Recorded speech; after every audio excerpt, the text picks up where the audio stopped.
So over to you, Mary. Okay, so you want me to start? All right. All right, well, thank you everyone for joining us today and attending today's 2023 Snowmall launch. It's actually, it's a really exciting day and it's the perfect weather for this launch and for this discussion.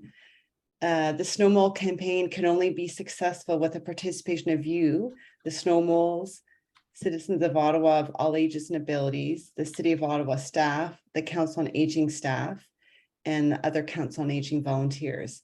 Our collective voice and shared mission will help improve our city's walkability one step at a time. So, Bonnie, did you want to talk about before we get started? Yes, actually, thanks, Mary. Before we get started, I'm Bonnie Schroeder. I'm the Director of Age Friendly Ottawa. I provide the staff support to all of the committees. We ask that you turn off your audio, so mute yourself and turn your video off because this is being recorded. After this webinar, you will receive an email early next week with the access to the presentation and the recording. And if you want to ask questions of any of the panelists, please use the chat feature to ask the questions. And if you don't know where that is, you go hover your cursor over the bottom of the screen and you'll see the little chat feature and you'll be able to ask the question. So thank you very much. And we're back. Zoom thing about snowmalls that I. Okay, I'm gonna. But I was. So I got that muted. So just make sure you ask your question in the chat feature and we will respond to it. Back over to you, Mary. All right, well, thank you. So I will do a little bit of an introduction. My name is Mary Holler and I'm the co-chair of the Pedestrian Safety and Walkability Committee with Min Koo. She won't be here today, so I'll have the pleasure of kind of moderating the agenda for today. So we're going to start with the Snowmall report of 2022 Safe Winter Walking in Ottawa, which I will present. And then we'll have a presentation by Bryden Dennis on City of Ottawa's plans for safe winter maintenance. Then there will be a presentation on what's new, a new initiative by our committee called Adopt a Bench, and I'll be doing that presentation for Diane Breton. And then lastly, we'll get into the actual launch, how you can get involved in the 2023 Snowmall launch campaign, and that'll be done by James White.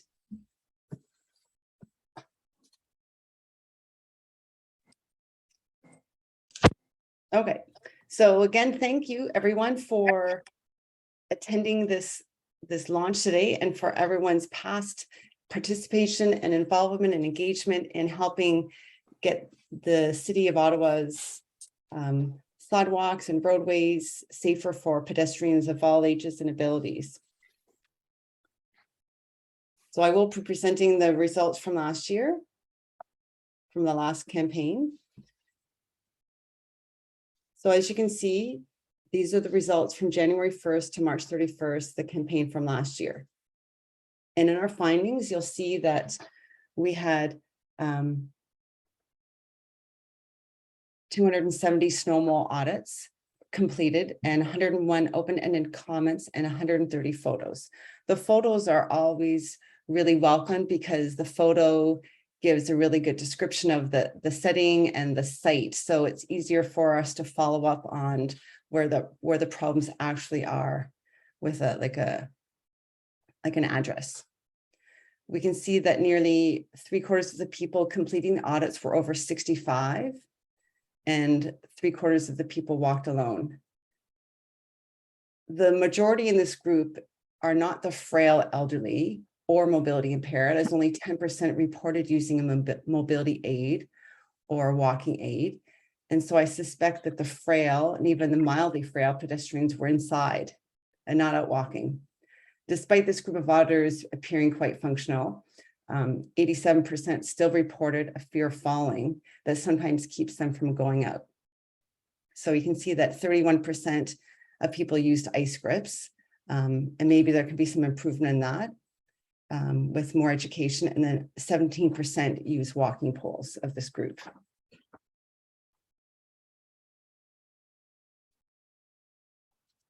So continuing with the results, with respect to walking surfaces, streets were cleared more than sidewalks, stairs, steps, and ramps, with the latter just 51% being cleared. This leaves a lot of uncleared infrastructure and explains why pedestrians are often found walking on the streets, which in itself poses other dangers.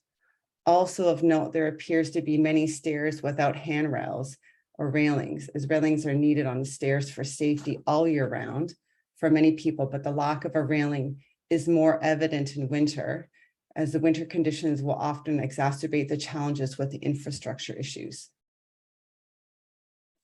So it seems to be doing okay with the streets, but the sidewalk clearance needs a bit of improvement. So as I mentioned, many walkers, over 71%, are on the streets because of the ice and snow remaining on the sidewalks, or the street is safer, or like in many suburbs, there are no sidewalks. So I wonder, and then when you look at the crosswalks intersections, 61% were clear enough to cross, and 32% of walkers weren't able to reach the pedestrian walk button. So the lady in this picture is just able to reach the button. 8% report they didn't have enough time to cross the street safely. And I wonder if these people have enough time to cross the street in the summer, or if it's a winter issue, because there is a base speed that you need, that a person needs to cross the street safely. And of course, people are walking slower in the winter. So personal comments that are provided are invaluable and highlight some of the common issues that pedestrians face. So one issue described is the inability to reach the button for the crosswalk. So inability to reach across a big snowplow ridge or a big chunk of ice. I think everyone's probably seen this at some time in their walking, especially at busy pedestrian crossings. If you don't push the button, then you don't get the walk signal and you don't get enough time to cross the street. Bus stop accessibility is also a big issue. If you're getting dumped off in a big pile of snow, it's not acceptable, nor is walking on the road to catch a bus a really good option. So this person experienced trouble with that, getting to their bus stop. And then uneven sidewalks can also be a problem in summer, but in winter, the cracks and uneven parts can form icy patches with the thaws and freeze. And these are hidden dangers for pedestrians. So that was the third comment there. Icy conditions and people having to walk on icy snowbanks surrounding it. So when you look at what are the common trends? What are the common trends from all our snowmall audits kind of put together? So the biggest one is that pedestrians are forced to walk on roads, and the icy condition, because of icy conditions lead to the most fear of falling and the reason for going onto the roads. There are inaccessible crosswalks, crosswalk buttons, bus stops, and mailboxes. Intersections become impassable and routes to destinations. So we're talking about a complete route. So if you want to get from your home to the store and back, or your home to cross a couple streets to get to your mailbox, sometimes part of it's clear, but not the whole thing is clear. So people can't complete their whole destination. And as we know, the snow moles advocate for a pedestrian first approach by the city, with pedestrian safety and accessibility as top priority. So we need to keep this in mind as we look at these trends. So ice, and more ice. So this is always a big complaint and a big worry. So 31% of people were needing to wear ice grips on their boots, use the walking poles and mobility aids. Now, as you saw, there's only a small percentage of our auditors were using mobility aids, and I suspect the people that are needing to use them more of the time are just not out walking, which is unfortunate that we can't keep some of the parts of the city cleared so that some people can get out. So there's lots of reports of falls and fear of falling. Fear of falling is a big risk for fall, even in someone who hasn't had a fall. And then there's also the healthcare burden if someone falls, and the reduced activity and decondition that result in people who don't go, who, because they're fear of falling, they don't get out. The last trend here is increased social isolation in those that are using mobility aids and more vulnerable older adults. So this increased isolation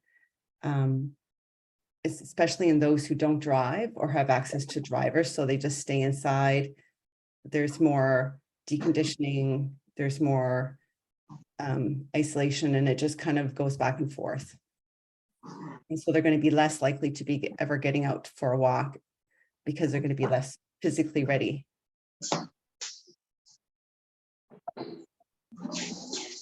So there are some key recommendations that were put together for the Snowball campaign from last year.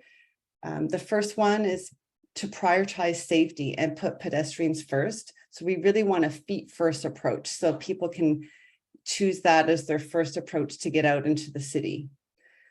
We want to continue to review and improve and have input into the winter maintenance quality standards with an increased budget to increasing the quality of clearance of many of the common the sidewalks, to get some of them cleared earlier and at a higher standard, more sidewalks clear to bare pavement in the higher density areas and the hotspot zones. So we want to try to help support aligning the snow and ice clearance with the changing weather patterns, because as you can see, probably for the first bit of the winter, we've had freeze thaw and snow cycles. We've had rain, we've had ice rain, we've had snow, and then a melt, and then a repeat. So we need to kind of adapt the snow clearance and the snow and the ice treatment for those weather patterns to help with pedestrians' needs. We want to improve the snow clearing priorities on all sidewalks and the pathways. So plowing to bare pavement, as I'd mentioned, in the high density residential streets, and that we help capture that sometimes with partially with the snowball audits, partially knowing the hotspot zones and knowing where the high density developments are, where there's more older adults living who are going to have a little bit more trouble with winter conditions, and also the areas where there's more people connecting to transit.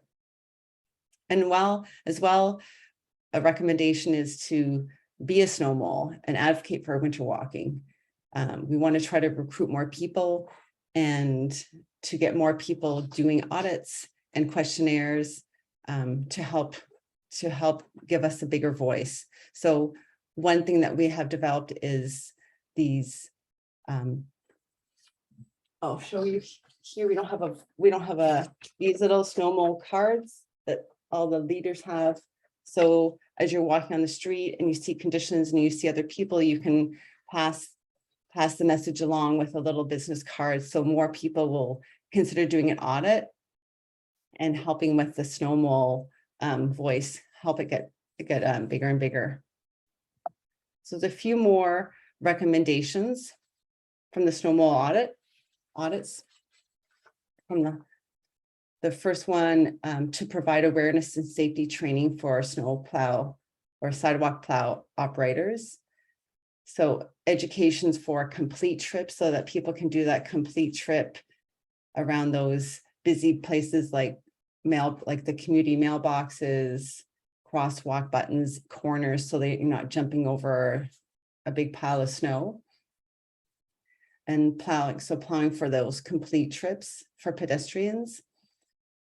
Removing the high snowbanks on residential streets, which helps with visibility for people who are walking dogs, so they can see traffic and the traffic can see them, especially at the corners. And then removing the high snowbanks helps to reduce the melt that happens with the thaws, so the melt and the ice that forms and the freeze and the ice and so on. We want to help improve safe winter access to parks and community amenities, so that there is more places besides residential places for people to get out and enjoy the outdoors. We want to continue collecting and reporting on the incidents and location of outdoor winter falls and injuries. And this is something that we want to improve upon in this year's campaign in the next few years is just to collect a little bit more data about the falls that are happening because of the conditions outside. We want to continue, or we want to start clearing snow or improve the clearing of snow and ice from benches. And that is going to be part of our new campaign, which you'll hear a little bit about later when we start the 2023 snow mole campaign. And then improving sidewalk infrastructure to encourage safe, friendly walking. So that's something that we're trying to look into and discuss with the city, see what other options are available to see if there's any better solutions to help with the sidewalks, to help maybe support to be better for the summer and then maybe better for the winter. We're also going to continue doing or having input as much as possible into the winter quality maintenance standards. So we're waiting for the new standards to be approved and put out by the city. And then once they're out, we will continue to do our audits to document changes and see about patterns that have evolved with the like from the last years till now. We're going to one outcome was we've developed educational material. So there is a tips for winter walking handout that has been developed by the Council on Aging. It just gives people tips about footwear, wearing ice grips, being properly dressed, using poles, things like that to improve their safety when they're out walking. We've had input into as one of the outcomes into changes in snowplow routes and directions. So one thing that we've been told is instead of a plow starting their route from A and going to Z, that maybe they start at the other end and go from Z to A, so that the people who are always getting their sidewalks and their roads plowed first maybe are last or somewhere in the middle. So it's not always the same people who get their street done first. So it just kind of shares it out a bit, which I think is a fair thing to do. And I think most people will be happy with that outcome. We've, over the years, as part of the Snow Mole campaign and launch, we've developed really good communication and relationships with city staff so that they're really open to some of the input that we've had as a group and as a committee to make some changes for pedestrian safety in the winter and in the summer. And we've developed really good relationship as a subcommittee as volunteers with the Council on Aging staff members and the public, all the champions out there, all the advocates for the older adults, for people with disabilities, for any pedestrian. I think the communication is really growing. And then one other outcome that has happened through the Snow Mole campaigns over the years is to help enhance the training for city plow operators. So I think people are just maybe a bit more mindful about complete routes and corners and kind of what's been left behind as they plow around a corner, so that they're not leaving a pile of snow for someone to go over.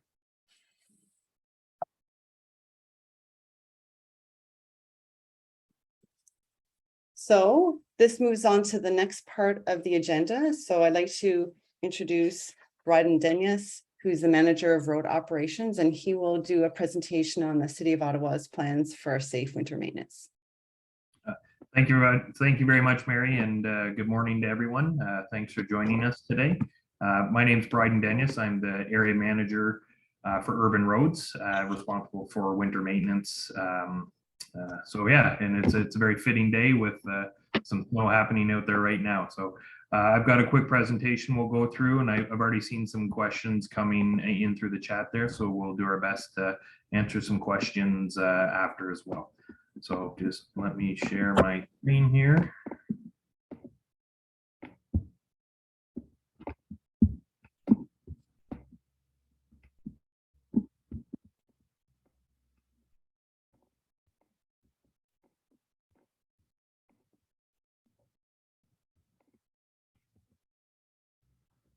Okay, here we go. So again, so today we're going to be talking about some of our overall winter maintenance programs at the City of Ottawa, as well as we're going to have a quick discussion about some of our review that's ongoing for our winter maintenance quality standards upgrades that will be going to council at some point in 2023 for review and hopefully approval.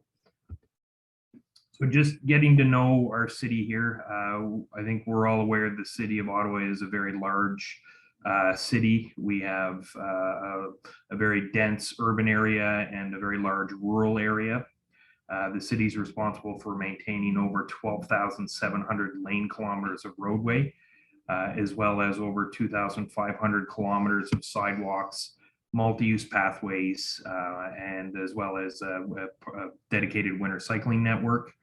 Our staff, we have a very large staff complement to maintain these assets, as well as a very high amount of contracted resources that are available to supplement our staff in snow events or freezing rain events or as required.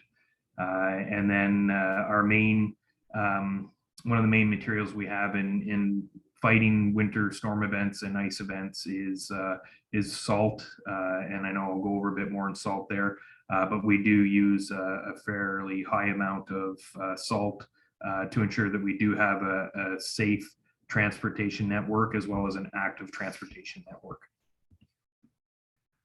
So when we're looking at how we do our work in the winter, we have council approved maintenance quality standards that dictate how and when we react to storm conditions.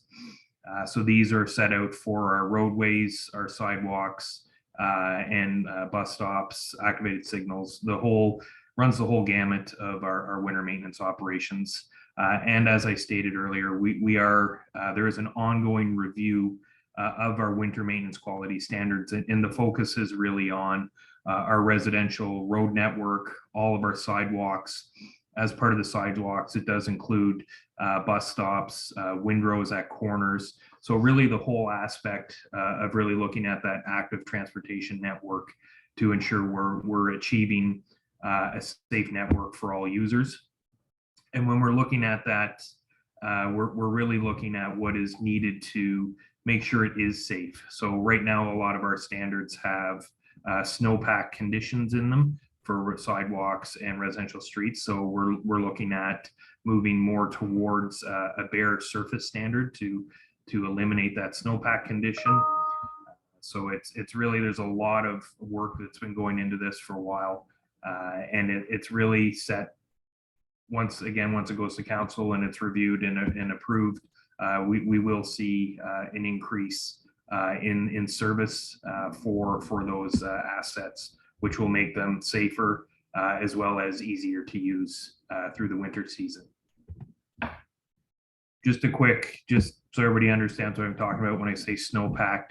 When we look at what a snowpack surface standard is we leave a little bit of snow, allow it to pack down, and that becomes the traveled surface. So it's whether it's on a residential street or residential sidewalks, what you see in the picture there is a snowpack condition. And we know in certain conditions, when we have freeze-thaw cycles, when we have rain or freezing rain, it does pose some challenges. So in the interim, we have over the last 3 winter seasons introduced some interim improvements with our current resources that we do have to really try and minimize the amount of snowpack we have on roads and sidewalks.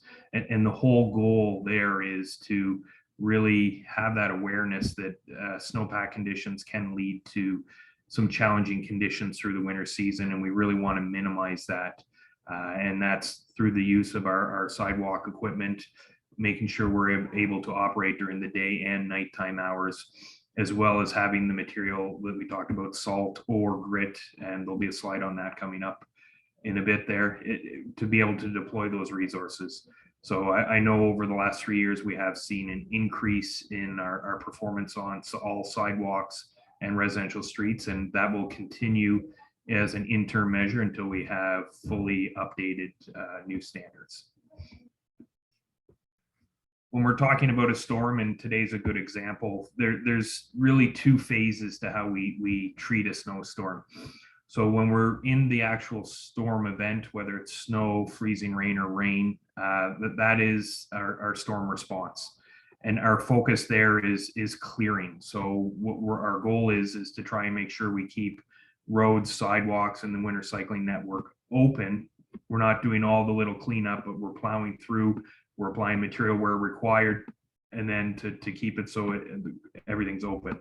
When we get into the after storm, into our cleanup phase, this is where we're taking the time to go over everything again, open up corners, open up bus stops, and work through the whole process, whether we need the salt or grit, and just really making sure that that storm is cleaned up.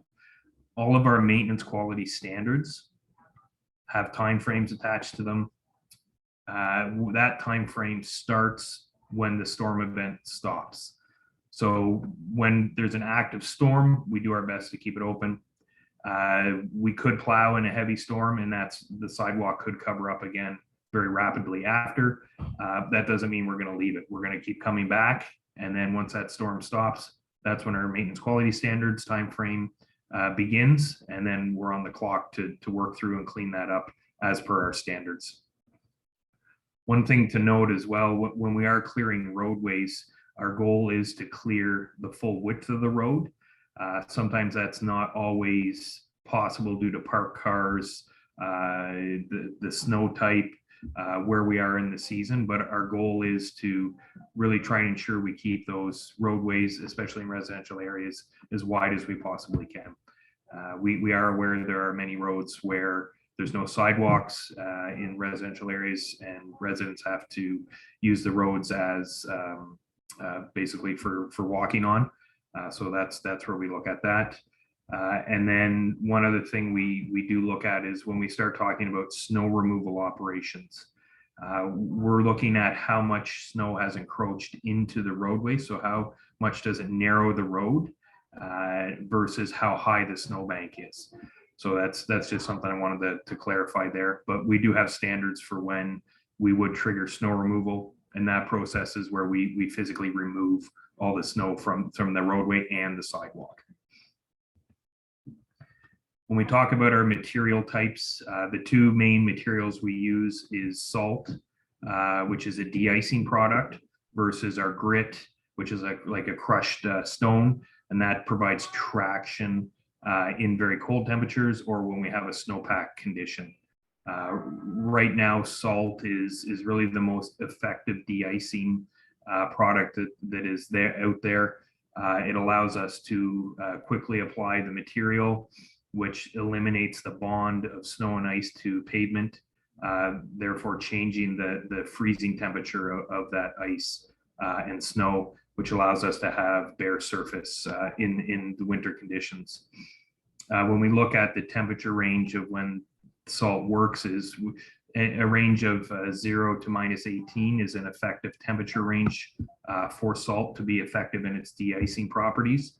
When we get outside of that -18 window and colder, that's where it starts to be less effective. So in those scenarios, we would be looking to switch, even on our main roads and any road that is, or sidewalk that is bare surface, to grit.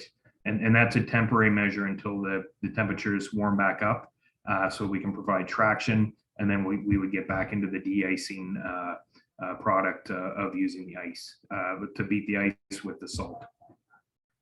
And again, we primarily with our interim measures are trying to achieve a bare surface standard. So we are using salt on a lot of the sidewalks in residential areas now to break that bond of ice and snow. I know I touched a little bit on our increased winter maintenance on our sidewalks. This has definitely been a priority for us over the last 3 years to really get out there earlier, be more aggressive in our maintenance, especially early in the winter season when we typically have a lot of snow and ice buildup, and to try and minimize that snowpack condition. Our standard for deploying on a residential sidewalk is as per our standards, we would wait for 5 centimeters of snow to fall, then we maintain that snowpack conditions.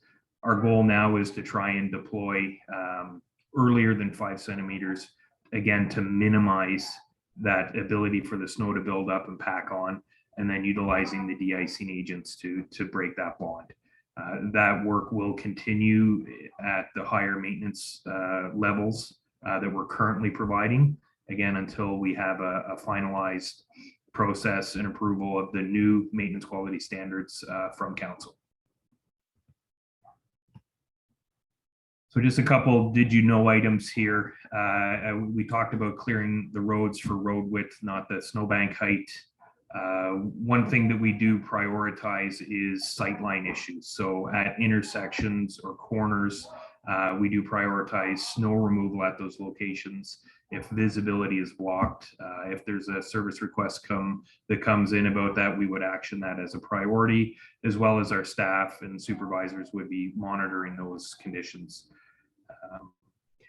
One thing, and I know it's not the most popular item, is when we do plow roadways and sidewalks, any windrows of snow, that's the pile of snow that's left over at the end of your driveway or at the edge of the sidewalk, it does fall to the homeowner responsibility for clearing that. That's according to our city bylaws.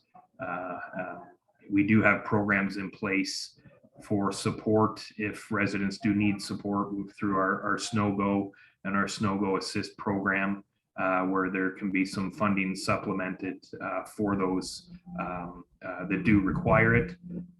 That information can be found through ottawa.ca or through your counselor's office. Can provide some information there as well. One thing we do get asked a lot is when we are clearing the roadways or sidewalks, we do push snow up behind the curb, sometimes onto a soft surface or grass area in front of a homeowner's property. That area is still technically part of the right of way, and we do use that for snow storage to minimize how much snow removal we have to do. There are areas that there is no snow storage. Those areas are prioritized for snow removal, but some residents do ask the question if we are allowed to put snow on their property, as long as it's within the right of way. Yes, the city is allowed to do that. And one way that you can quickly check if you do have a right of way in front of your house is where your water service comes into your house. There's a steel valve that's typically in your driveway or in your grass area. Typically that is roughly the line of where the city right of way ends, and then on the home side, that's where your private property would start. So just the little thing that you can look at there. So a couple items that residents can definitely help through with our winter maintenance operations outside of participating in the snow mole campaign is there's some key things, and we definitely share a lot of this messaging. So in the fall, if residents are able to clear any leaves or debris that have accumulated on catch basins around their home, if they are unable to do that, a service request can be submitted through call the 311 or ottawa.ca to report those, and we will address those as well. Again, same thread there. In the winter, any support from residents for clearing snow or ice off catch basins is helpful. That just really allows water to, if we do have a freeze or thaw event or a rainfall event, to allow that water to get away from the roadway. And some of you may have heard me talk before. One of my biggest challenges with sidewalk maintenance is on garbage days. So where residents place their recycling, garbage, and green bins is very important during the winter. If residents place those bins on the roadway or on the sidewalk, it does have a negative impact on how we maintain those. It slows our staff down. It causes potential damage to those items that are put out. So we definitely encourage residents to place those on garbage day and recycling day, those bins off of the sidewalk. If you put it on your driveway, our waste collection operators will attend and take them off your driveway and then put them back. So that's just a really simple little thing that can really help improve our maintenance during the winter. And then the last one for our road maintenance is during the winter months, especially during snowstorms, if residents are able to make alternate parking arrangements for vehicles.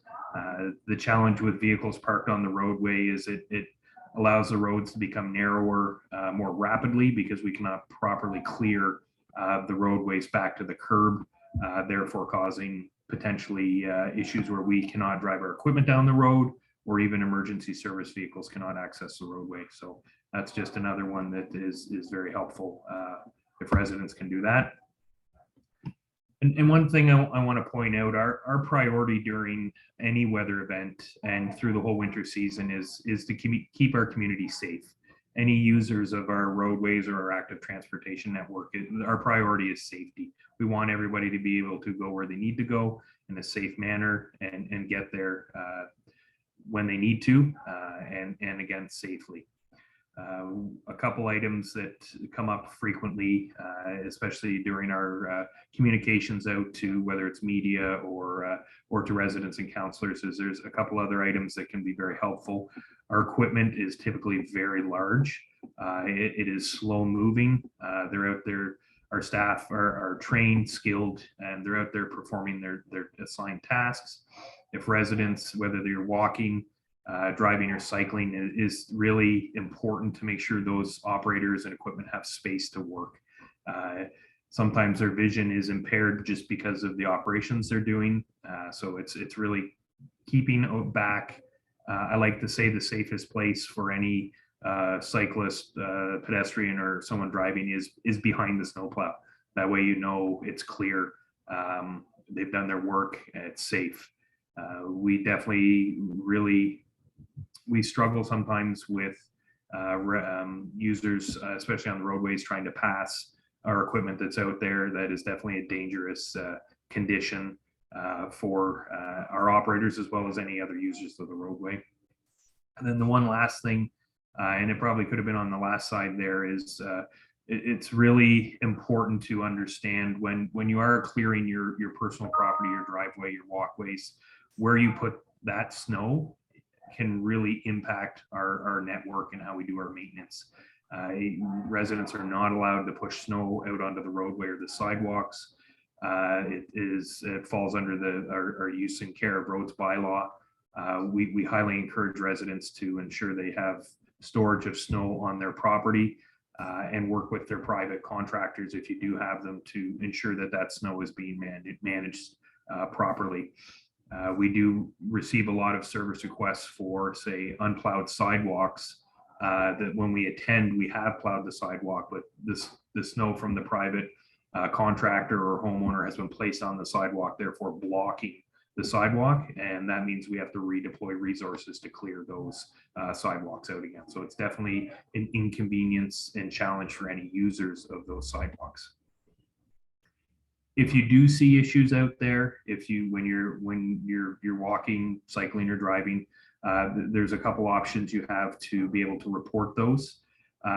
Calling 311 or submitting a service request on ottawa.ca. We'll get those service requests to our maintenance staff so that they can investigate and correct them.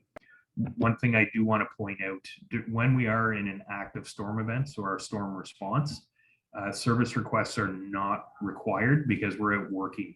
When that storm stops, that's when we start seeing service requests come in, and then we can investigate them. But during those storm events, there's no need to, unless it's in an emergency, submit service requests, because we're during ongoing operations. So we are out there working, all our resources are deployed, and when those service requests come in, we have to investigate all of them. So it definitely delays some of the processes that we're working through.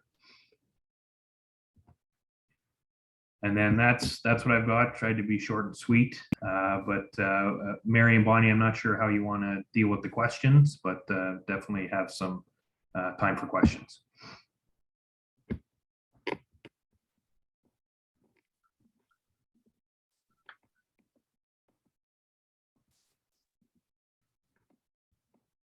Just trying to figure out how to stop my screen. There we go.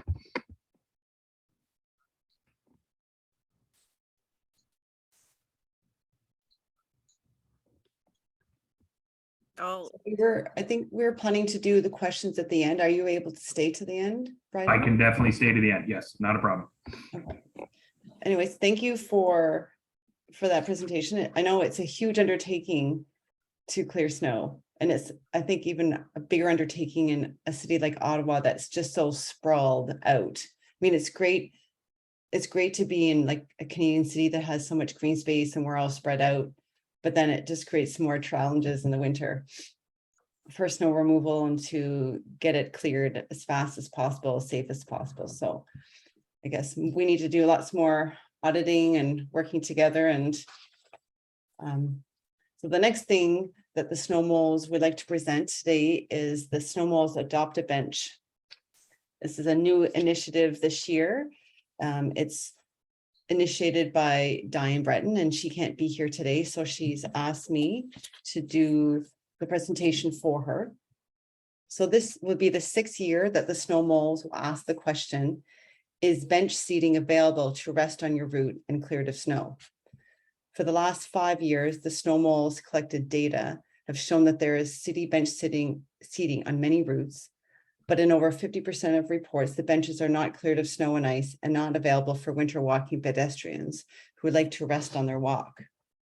In the 2022 Snow Mole report, one of the top 10 recommendations was to improve safety and accessibility by clearing snow and ice from benches beside sidewalks and pathways. The recommendation included organizing a Snow Mole community project in 2023. So this year, Snow Mole volunteers are invited to make a positive change by adopting a city bench or two during the Snow Mole campaign from January to March and clear off the ice and snow to make safe and accessible seats. The adopted bench or two can be located in your neighborhood and on regular walking routes. Benches located near medical buildings, senior residents, libraries, pharmacies, senior centers, transit, and shopping routes are especially needed in wintertime. Snow can be brushed off with an extra mitt or small brush, and ice can be removed with an ice scraper like those used for a car windshield. These simple tools can be carried in your jacket pocket, backpack, or shopping bag. The Snow Mole team would like to know the location of your adopted bench. Send an email and photo so that it can be included in our 2023 Snow Mole data. And that's at snowmoles@councilofaging.ottawa.ca, COA-ottawa.ca. The City of Ottawa has a publicly available bench map online. It shows a total of 3,294 bench locations across the city. 2,600 of these are seating benches and 1,000 are located on city-owned sidewalks. The others are in city parks. And I don't know if you knew, but there are 8 different bench types, including commemorative, players, bleachers, picnic tables, grandstand, pedestrian benches, and older adult plant benches, which are the newer and most accessible bench with a 3rd armrest in the center to help with the sit-to-stand transfer. Less than 2% are this type of bench. 24 have been installed since 2012. This is the older adult bench. So there are lots of city benches to choose from. So why not adopt a winter bench or even 2, make them safe and accessible seats for winter weary pedestrians throughout the 2023 winter. And thank you for your time.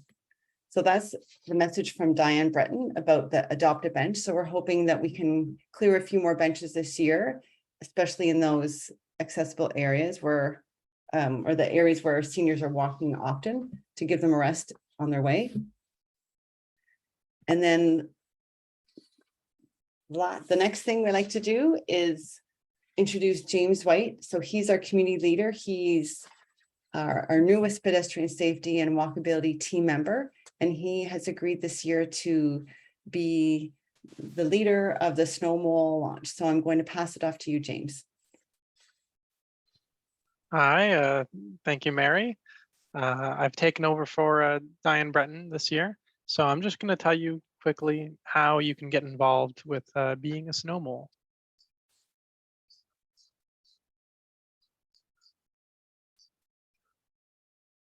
If you could change the slide, Mary. So we started this year on January 1st, like every other year, but even then we had people come in early. So we've already got some reports in, and I'm sure you guys are wondering how you can submit reports, or audits, and sort of what does that entail? If you could go on to the next slide. So it's quite an easy process. If you're going out to run an errand or walk your dog or just going to get a nice walk in, we encourage you to look at the questionnaire and see if you on your walk notice anything that might be unsafe, but also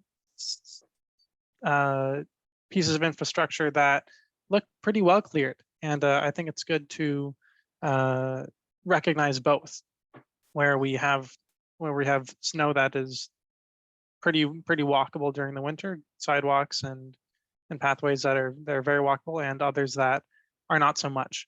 So if you take a picture and submit the photos of the conditions, so including things like street signs, so that we can better locate the photos. That way we can better communicate to the city where these problem areas are. Because with a city as sprawling as Ottawa, it's quite difficult to manage exactly where we run into problems.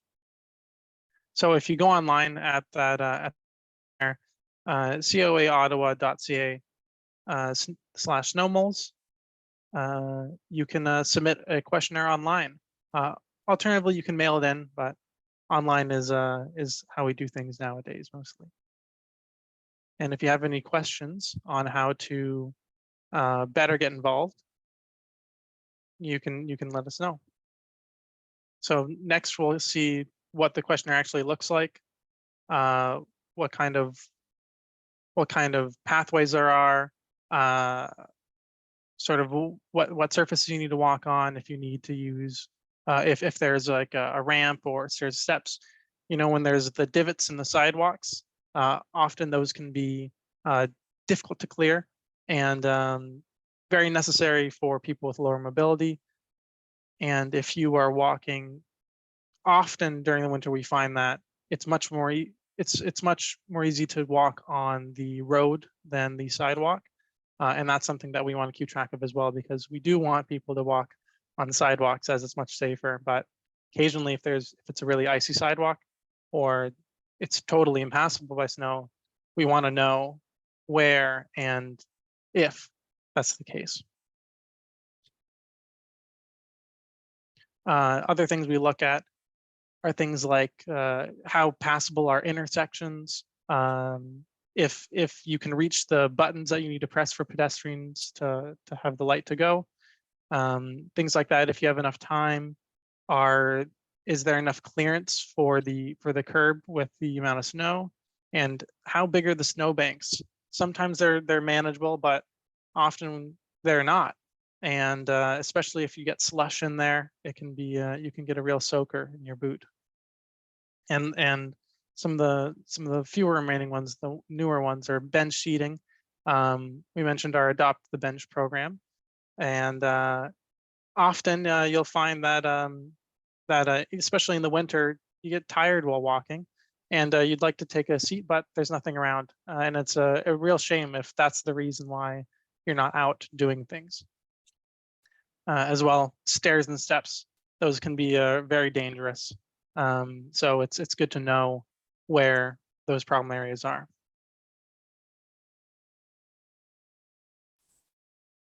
Things like ramps, where if you're lower mobility, or even if not, and there's just a ramp on the way, if those are slick, if there's a handrail for it to guide you, those are things we want to know. And quite importantly, if you fell. I've fallen many times walking around Ottawa, and that's a really good indicator of if it is safe or if there's more work to be done in terms of clearing the snow and ice. And one of the most important ones, especially for improving the amount of walking we do in the city, is are you afraid to walk in this area? Are you afraid of falling? Are you afraid because you may take an injury because there's no handrail, or it's quite a step to get over the snowbanks, things like that.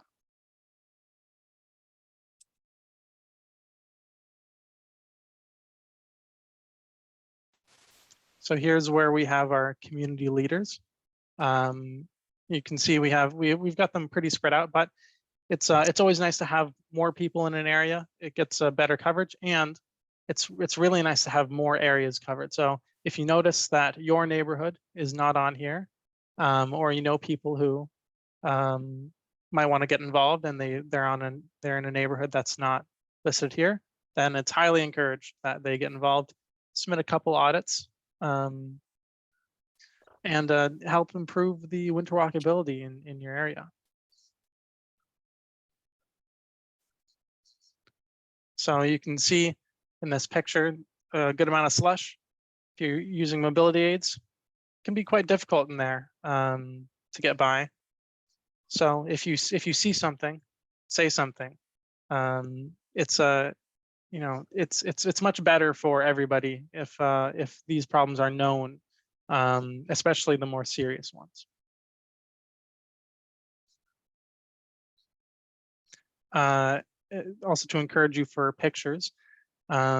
Pictures give a really nice idea of where and how severe a problem is. So you can see the city did a very good job cleaning up on the right-hand picture, all the way down to the sidewalk, very easy to pass, basically like you're walking in summer.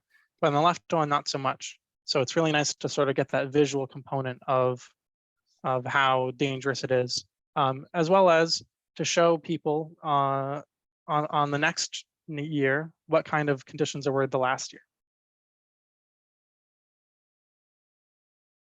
So I hope you consider inviting people or joining yourselves to, if you're not already a community leader, to participate in this year's snow moles, or convince people to come to the next year.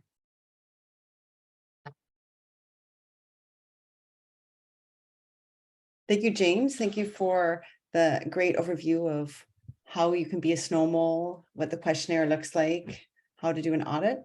So I see that there's quite a few questions. I haven't been able to review them, but I'm wondering if we can open the floor to the questions maybe that are in the chat room. So Mary, it's Bonnie jumping in. There are quite a few comments. So people, if you want to go and read some of the comments in there, thank you, Laura, Councillor Duda, for a little shout out to us. And I've got 4 questions primarily related to the winter operations. So the first question in the chat was, what happened when homeowners do not clear properly at the end of their driveways and even deposit snow right across the sidewalk? So Bryden, what are some options for people who do not take responsibility for the end of their driveways? So that's a good question. Thank you, Bonnie. So when we're looking at if residents, whether it's through their own work or if it's through a private contractor, are moving snow that's blocking the sidewalk or blocking the roadway, that is a bylaw infraction. So there can be a notice of violation issued by bylaw services, which include a fine. I don't know the amount off the top of my head, but I don't think it's a little fine. I think it is a substantial fine. As part of the licensing for private contractors to do snow, they are notified through bylaw and the agreements they sign for their license that they're not allowed to do it. It's definitely challenging because we know there is a lot of companies that do that work, and it is definitely a challenge. So if someone sees this happening, we definitely encourage, if you could document it, put in a service request, either again through 311 or ottawa.ca, and bylaw services will follow up, and we will mobilize when we have resources in the area to clear those blockages. So it's really, if you see it, it needs to be reported, so we can try and stop this from happening, because it does have a negative effect on users of the sidewalks. Excellent. Thanks, Bryden. The next question I found in the chat is, when there's a winter storm parking ban, when there is a winter storm parking ban, plows seem to just go around the parked cars. A few years ago, the city used to tow the cars in advance of the plowing, but it doesn't seem to be happening anymore. And parked cars create a huge mess. Do we no longer tow? So that is a good question as well. So there's two operations that we undertake. The first one is the winter weather parking ban, where bylaw will issue a ticket to any cars parked on the road during that time frame. We do not tow vehicles. We still do tow vehicles, but it's when we do our snow removal operations. So when we put the signs out in the snow banks, whether we're doing removal during the day or night, during that time frame on that sign, if a car is parked there, they will get a ticket and we will tow them away. So that's really the only time we do towing, unless there's an abandoned vehicle or something like that, we would have it towed. But during winter weather parking bans, we do not tow vehicles. Thanks, Bride. And the next question I found was several intersections on Wellington Street West end up with lakes when the weather warms. Is there a way for us to flag those specific intersections that just need a wider clearing and windrow pushing out of the way? So I guess not just Wellington, but any intersection that we notice. What can people do? Again, the best way to identify those is through submitting a service request. When we do enter into those freeze-thaw cycles or warming events where we see melting or rain, we are doing our best to try and address some of those drainage issues. We have noticed over the years with the new infrastructure design guidelines for these new intersections where the sidewalk is level with the road. If they're not built absolutely perfect, we do see some water ponding there. In those circumstances where it's built like that, there's not a lot we can do, but we can make sure we try and have the snowbanks cleared, proper drainage, and we'll even send equipment out to try and push some of that water out of the way. But the best option is a service request, so our staff can get to it and try and address it as soon as possible. So service request to 311 is the quickest way to get any intersection or noticed barrier. Yes, and anything that anyone sees, whether it's drainage, missed section of sidewalk or roadway, or any hazard, definitely 311 or ottawa.ca. I know during weather events, 311 can have a wait. Really the most efficient is ottawa.ca because you don't have to wait online to submit that service request. Okay, and this is actually a pretty similar question, but I did want to raise it. It's coming from one of our partners with Ottawa West Community Support. You mentioned bus stop. Does this include paratranspo stops? I work for a senior center and they have a specific paratranspo stop on the side of the building on a city street, and that area is not cleared and seniors must walk the full length of the street to the end. So again, identifying those areas and calling 311 would get that area cleared. So this is a challenge we're starting to see with paratranspo. So currently we do not have a maintenance program for clearing marked paratranspo stops. So we clear bus stops. We are looking at working with our OC Transpo partners in the future to see if we can start doing these paratranspo stops. So it is something we have flagged as a missing gap at this time. Mm-hmm. And again, another question for you, Bryden. There were a couple of comments about salt and everything. And so and there were a couple of questions related. I think this one, given that salt is toxic, why is there not an alternative use of product and more plowing?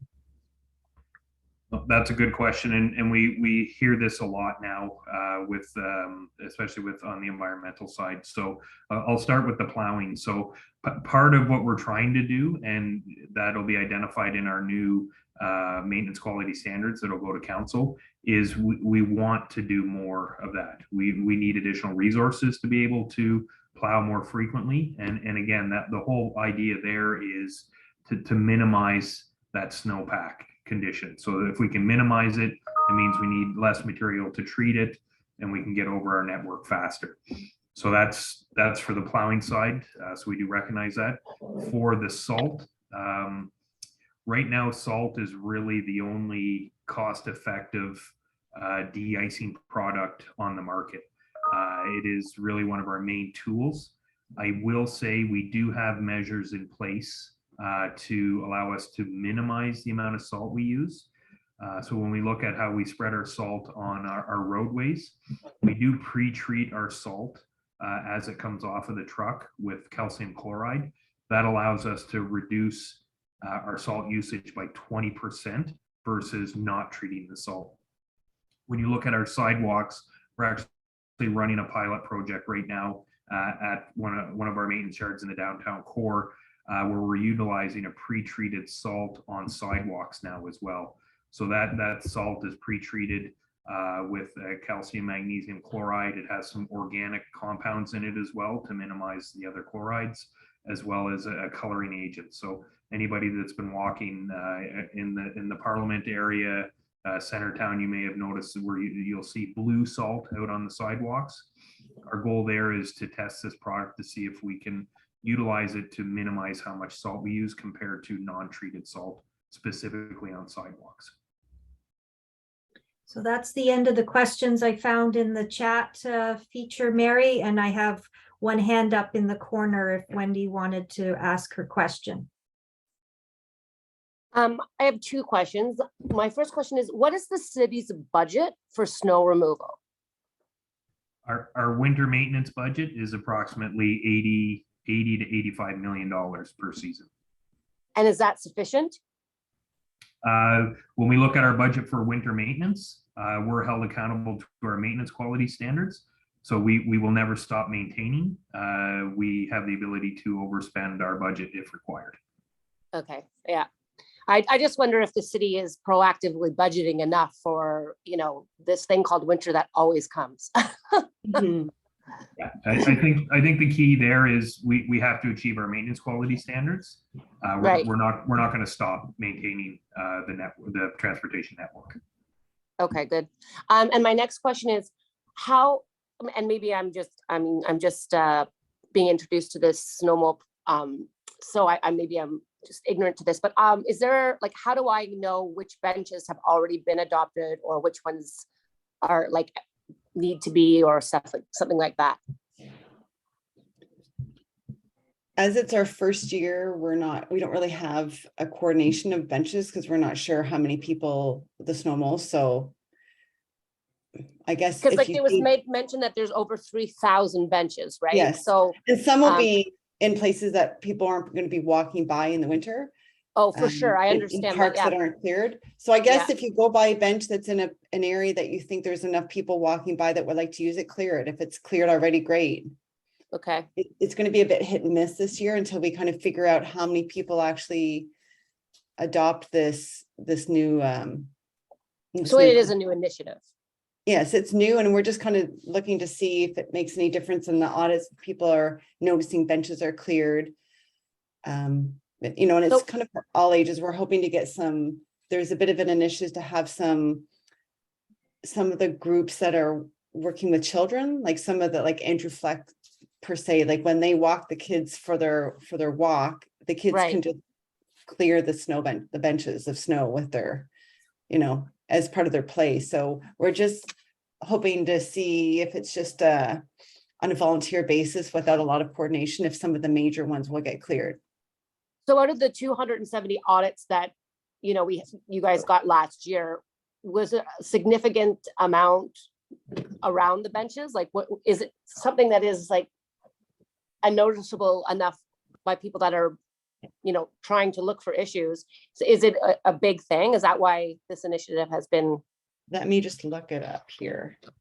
I have the, Yeah, I do believe about 50% of the benches were not cleared and Okay. accessible. that's- Okay, that's, like That's it good was to know quite a that. bit. yeah. Okay, thank you. And Mary, we're 5 minutes past 11. We had one more hand up. Do we want to continue on and before we I'm wrap okay. I'm okay, depending on who if it's for Bryden, then he has to decide. up? I guess, Yes. Sandra, do you want to just go ahead with your question? Oh, that Yes. was. I see the chat question here. Is Somerset a priority street to clear? Is that your question? Yeah, and I guess I have been doing the audits for as long as you've had them. And every Thank you. year, it seems to be for the use of Somerset because it's the bikers going across to the university, it's kids going to school. It's sometimes a two-way street is down to one lane and because of snow banks and I just read at the start that downtown's a priority and the canal is well used by everybody. And once you get to the canal path, it's cleared. But the street getting to it, the main one is not. Sandra, thank you for the question. So I can confirm Somerset is a priority street, whether you're Somerset East or Somerset West. No, I'm the block before the canal. The So block before the canal. Okay, so Yeah. you're in the residential area in there. So that falls under a residential street and a residential sidewalk. Somerset that goes to the canal I don't consider a main two-way street. There's only I can only see about two houses. It's the street just between Elgin and the canal. It seems an odd place to be considered residential, given that it's not. If there's any residents, most of them are small apartment buildings, not homes. No, But it I- is. But it's the population walking and biking are not necessarily from those homes. I mean, this is a major drive-through for a lot of people to get to Queen Elizabeth Drive. Yes, you're definitely right. And that's part of the reason why we are looking at our maintenance quality standards for winter and reviewing them and looking at increasing service. Our standards we use now were developed in 2003. And we've had a vast change in our population and what our residents are looking for. So we've identified, again, sidewalk maintenance and residential street maintenance as a priority to look at improving. So that is definitely something we are looking at. Because I think that would have been before there was the bridge over to the university, the walking bridge. Yeah. Right? Yes, before the Corkstown Bridge was built, yes. Yes. And that has made a big difference.